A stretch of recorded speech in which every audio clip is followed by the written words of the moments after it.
So let's talk about this epitaph. One of the Dutch cardinals was buried here. He was called Van Tetz. Tetz was the last Director General of the Dutch West Indies Company over the north and south coast of Africa. He was from Zeeland. Zeeland is one of the provinces of the Netherlands. He came here on the 16th of January 1758, died 12th of March. Malaria confirmed killed him at the age of 41. And when he died, he was buried right here. He priest wrote this tribute in You mean right here in the fort? Right here. Wow. And what they had to say about him was that the governor was a God-fearing, kind and an honest man. Someone who was God-fearing, kind and honest. Was raping women. In the midst of all the atrocities. Only when you are dead that good things will be said about you. I leave that one to your judge. That's very right here. Yes, but under your arm. Under your eyes.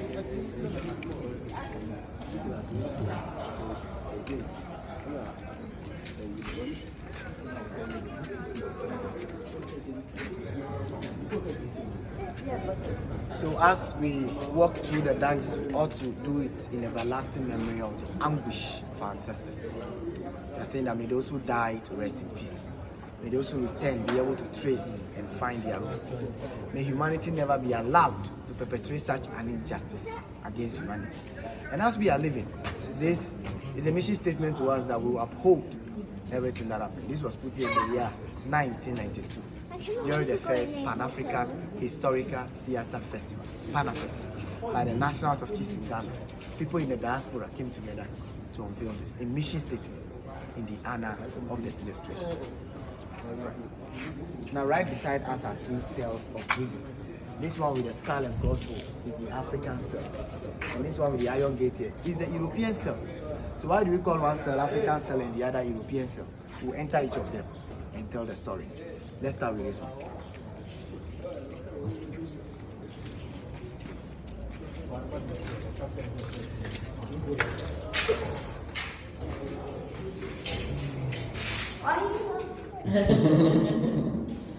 So right inside here is the European cell. This cell is meant for the European soldiers that were misbehaving. Some were drunk. Some left the castle without permission. So their senior officers will confine them here. In here, they gave them food, they gave them water.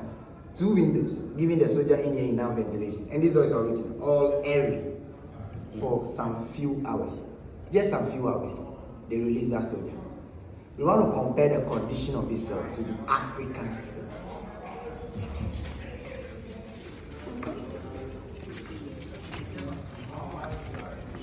So as we go inside, you lift up your eyes on top, the scarlet crossbow, it tells it all. The symbol on top tells it all. Yep, symbol of death. Small. Wow. Cell. This one is, it was meant for the Africans that fought the Europeans. They call them rebellion slaves. So now you're Russian. But we call them the freedom fighters. In here, no food, no water, no ventilation. You'll be in here till you suffocate and die. Wow. And once they found out you are dead, the soldier will stand here. This is called peephole to see if any of them died. Before the door will be open, they lift such a person and throw the person into the sea. So you don't come here and live alive. Only your corpse will be killed.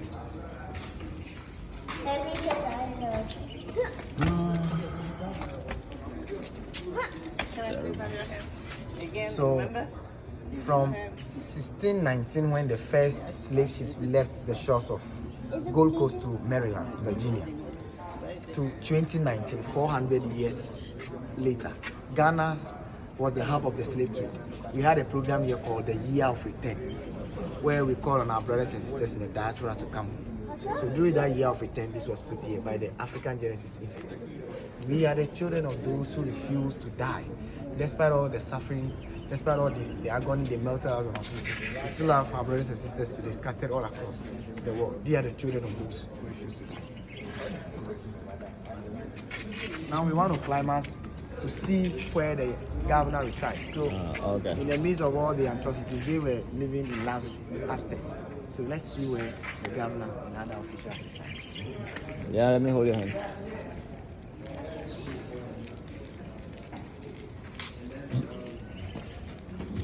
Hello. Yes, sir.